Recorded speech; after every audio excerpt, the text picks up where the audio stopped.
अस्सलाम वालेकुम and welcome to another session with Aamir Nadeem Sheikh. कैसे हैं आप लोग? Thank you for the responses you have given to our first lecture. बात को आगे बढ़ाते हैं। लास्ट सेशन में हमने ये फैक्ट इस्टेब्लिश किया था कि दरअसल कम्युनिकेशन ही है जो आपकी पर्सनैलिटी के कोर पार्ट को कवर करती है और फिर आप अपनी पर्सनल, सोशल या प्रोफेशनल सिचुएशंस में कहीं पर भी मौजूद हों, there is a big variety of situations in which you are always involved either in gossiping और नेट सर्फिंग और चैटिंग, और you are in professional situations, discussions, आप इंटरव्यू सेशंस में हैं, आप अपनी सेल्स की या प्रोजेक्ट की प्रेजेंटेशंस में हैं, तो हर जगह पर कम्युनिकेशन ने आपको सराउंड कर रखा है। और हत्ता कि अगर आप अकेले हैं तो आप ख़ुद से बात कर रहे हैं, तो कोई लम्हा जो जागने की सूरत में है आपकी कम्युनिकेशन से बाहर नहीं है। तो quality of life is directly proportional to quality of communication, और आपका ऑप्शन नहीं है कम्युनिकेशन को इम्प्रूव करना, आपकी नेसेसिटी है। जैसे ही हम ये बात समझेंगे हम अपने जहन को बेहतर तौर पर आमादा कर सकते हैं। आज के सेशन में हम देखने वाले हैं कि कम्युनिकेशन इटसेल्फ क्या चीज़ है, कम्युनिकेशन का प्रोसेस, मेथड और मॉडल क्या होता है, इसमें क्या क्या कंपोनेंट्स, फैक्टर्स या एलिमेंट्स होते हैं, और हर एक की हम डिटेल डिस्कस करेंगे। और हम ये अख़ज़ करने की कोशिश करेंगे कि अगर हमने अपनी करंट कम्युनिकेशन लेवल से अपने आप को इम्प्रूव करके इफ़ेक्टिव कम्युनिकेशन लेवल तक लेके जाना है, तो हर स्टेप के ऊपर हमें पता होना चाहिए कि क्या चीज़ें हैं जो अच्छी हैं हमारी और कौन सी चीज़ों को हमने और बेहतर बनाना है। And this is going to improve your personality overall.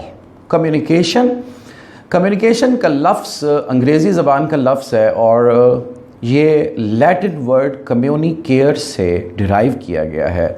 इसका मतलब है to share, to have in common. तो कम्युनिकेशन को अगर हम डिफ़ाइन करना चाहें, communication is a dynamic interactive process that involve effective transmission of ideas, thoughts, feelings, values, facts and figures, data, कुछ भी आप कह लें। तो हम इस नतीजे पर पहुँचे कि कम्युनिकेशन का प्रोसेस डायनामिक है, ये हमेशा एक जैसा नहीं होता है। एक सिचुएशन में आप एक तरह की कम्युनिकेशन एग्जीक्यूट करते हैं, उसका एक नतीजा निकलता है। दूसरी सिचुएशन में अगर आप वैसा ही कम्युनिकेशन मॉडल यूज़ करते हैं लेकिन आप या आपका जो रिसीवर है वो सेम सिचुएशन में नहीं है, तो वो डिफरेंट हो जाएगा। डायनामिक है, हर दफ़ा आपको इसको केयरफुली देखना होगा। दूसरा, ये इंटरैक्टिव प्रोसेस है, इसमें कम से कम दो पार्टीज़ इन्वॉल्व हैं। दो पार्टीज़ से मुराद है, एक को हम सेंडर कहते हैं और दूसरे एंड पे हमारे पास रिसीवर है। ये आपस में कनेक्ट किस तरह से होते हैं इसको हम देखेंगे।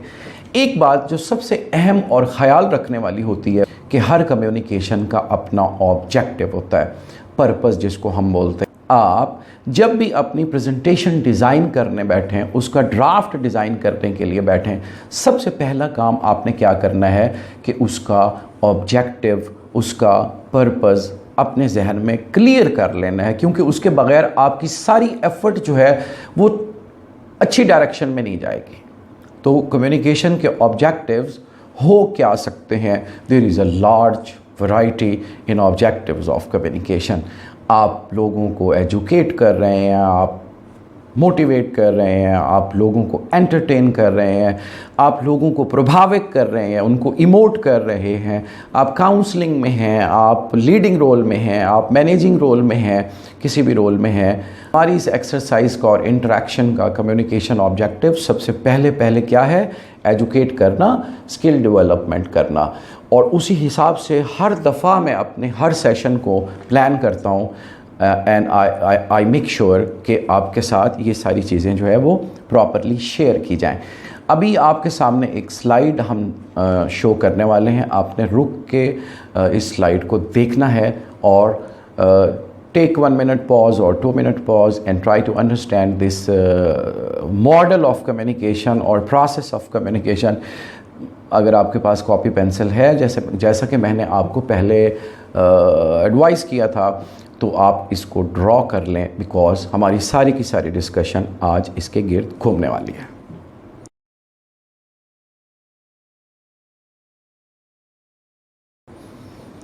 ओके, आप स्लाइड देख के आ गए वापस। अब हम दोबारा से एक दूसरे को देख पा रहे हैं। मैं इस बात को आगे बढ़ाता हूँ। 5-6 चीज़ें हैं आपके पास। एक तो है आपका कॉन्टेक्स्ट, वो सारी सिचुएशन जिसमें कम्युनिकेशन हो रही है। इन सब की डिटेल जो है वो हम अभी डिस्कस करने वाले हैं वन बाय वन करके। दूसरे नंबर पे है हमारे पास सेंडर, और उसको हम क्या बोलते हैं? एनकोडर भी बोलते हैं। सेंडर पैगाम भेजने वाला, उसके बाद मैसेज, वो पैगाम जिसने सेंडर से आगे जाना है दूसरी जानिब, दूसरी पार्टी के पास। फिर ये पैगाम भेजा कैसे जाएगा, उसके लिए हमारे पास होता है मीडियम, या उसको हम चैनल बोलते हैं। इसके बाद आपके पास आ जाएगा रिसीवर, वो बंदा, वो जगह जहाँ पर वो पैगाम आपका चैनल के ज़रिए पहुँचा है, उसको हम डिकोडर भी कहते हैं। और जब पैगाम वसूल करने वाला वापसी उसका जवाब भेजेगा, तो that's what we call feedback. And here is when this communication cycle completes. ठीक हो गया जी। और इस सारी सिचुएशन में हर स्टेप के ऊपर एक वो चीज़ जो पंगा करेगी, जो आपके कम्युनिकेशन के इम्पैक्ट और इफ़ेक्ट को रिड्यूस करने की कोशिश करेगी, उसमें से एक चीज़ होती है नॉइज़। ये एक्चुअली लंबा टॉपिक है बैरियर्स ऑफ कम्युनिकेशन का। ये हम प्रेजेंटेशन वाली अपनी सीरीज़ को कंप्लीट करने के बाद डिटेल में डिस्कस करेंगे। लेकिन नॉइज़ का आपको अब पता होना इसलिए ज़रूरी है because it involves in decreasing the effect of communication. तो अब हम डिस्कस करते हैं one by one. Context. Context जो है, अगर मैं इसको ऐसे कहूँ कि मैं मतलब ज़ाती तौर पर अपने एक्सपीरियंस की बेस पर यह समझता हूँ कि सबसे अहम चीज़, सबसे पहले समझने वाली चीज़ कॉन्टेक्स्ट होती है। कॉन्टेक्स्ट वो हालात, वो जगह, वो माहौल, सिचुएशन, सर्कमस्टांसेस और एनवायरनमेंट जिसमें कम्युनिकेशन हो रही है। अब इसकी थोड़ी सी हम डिटेल में डिस्कस करेंगे, क्योंकि जिस जगह पे आप खड़े हैं, फिज़िकली जिस जगह पर मौजूद हैं और मेंटली एंड साइकोलॉजिकली आप जिस जगह पर मौजूद हैं, वो दोनों चीज़ें आपके कॉन्टेक्स्ट में शामिल हैं। सबसे पहला इसके हमने 5 सेक्शंस ब्रीफली मैं आपको बताने लगा हूँ। फिज़िकल कॉन्टेक्स्ट होता है वो प्रोक्सेमिक्स, लोकेशन जहाँ पे आप मौजूद हैं, और टाइम ऑफ द डे, और लाइट के अरेंजमेंट, वेंटिलेशन के अरेंजमेंट, ये सारी चीज़ें फ़िज़िकल कॉन्टेक्स्ट में आती हैं। अब मैं यहाँ से आपसे बात कर रहा हूँ, मेरा फ़िज़िकल कॉन्टेक्स्ट है। मुझे इंश्योर करना है कि इस काम के लिए, इस कम्युनिकेशन के लिए जो पर्टिकुलरली मैं इस वक्त कर रहा हूँ आप लोगों के साथ, मेरा फ़िज़िकल कॉन्टेक्स्ट कंड्यूसिव है for the sake of departing this communication.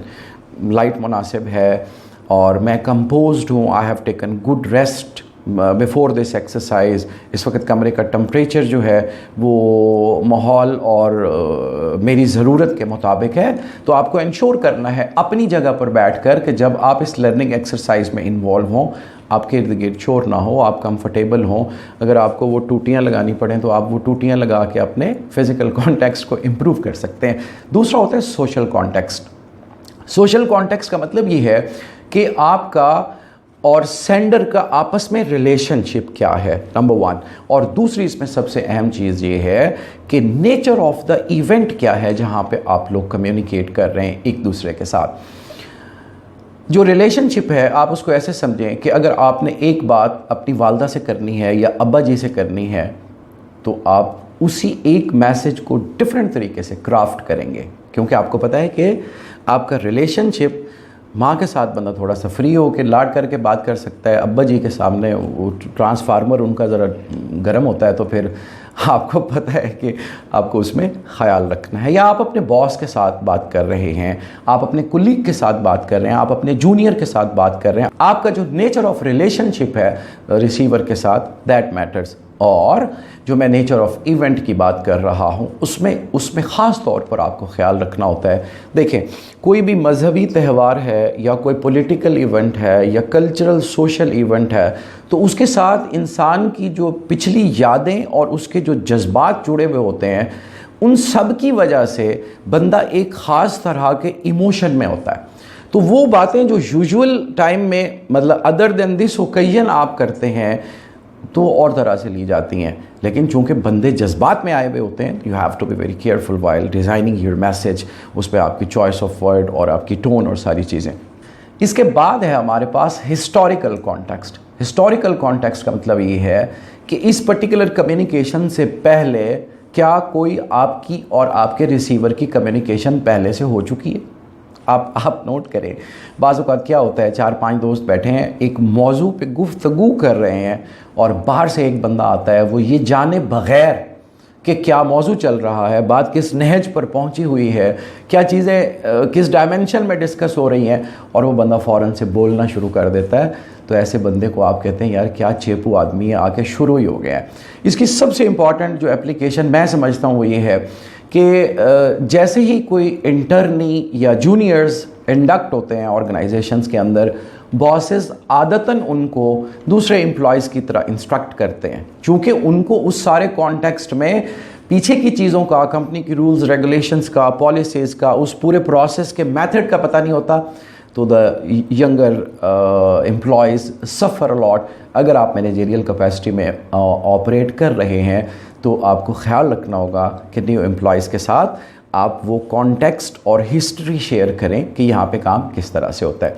अगली चीज़ जिसको हम कहते हैं साइकोलॉजिकल कॉन्टेक्स्ट, ये मूड और फीलिंग से रिलेटेड होता है। If you are anxious, if you are feeling depressed, आप एज अ सेंडर भी डिफरेंट तरीके से बिहेव करेंगे और आप एज अ रिसीवर भी डिफरेंट तरीके से बिहेव करेंगे। If you are feeling good, if you are feeling pleasant, आप अच्छे मूड में हैं, आप खुशगवार मूड में हैं, you are feeling joyful.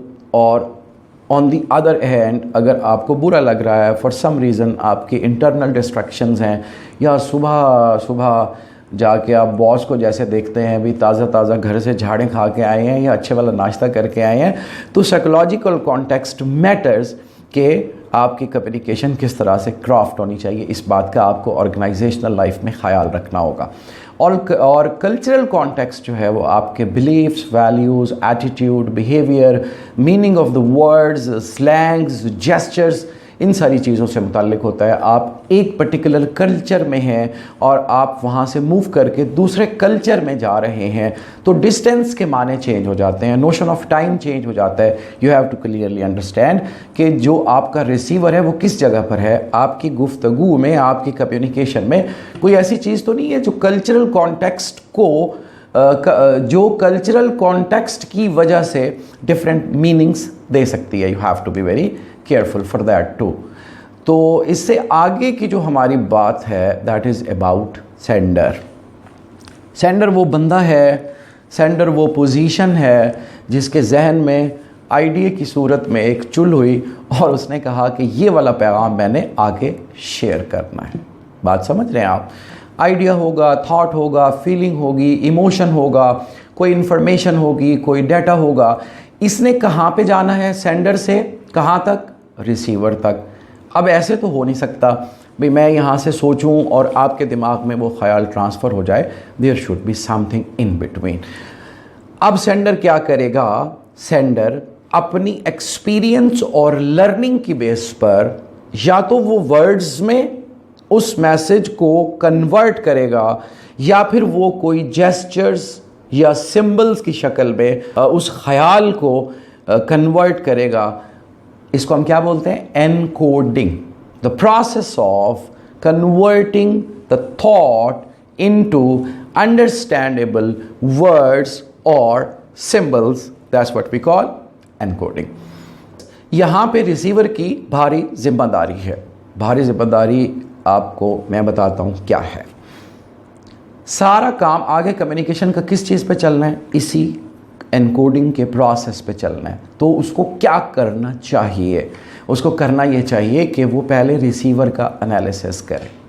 Receiver के एनालिसिस से मुराद क्या है कि रिसीवर की प्रोफाइल क्या है, वो कौन सी लैंग्वेज समझता है, उसके पर्टिकुलर इस पैगाम के बारे में जो आप उससे आइडिया डिस्कस करने वाले हैं, क्या वो इसके बारे में न्यूट्रल है, प्रेजुडाइज्ड और बाइस्ड तो नहीं है, उसकी पोलर थिंकिंग तो नहीं है, उसका कल्चर क्या है, उसकी क्वालिफिकेशन क्या है, उसका पास्ट एक्सपीरियंस क्या है, उसके इमोशंस किस तरह के हैं। सारी चीज़ को हम रिसीवर्स एनालिसिस कहते हैं।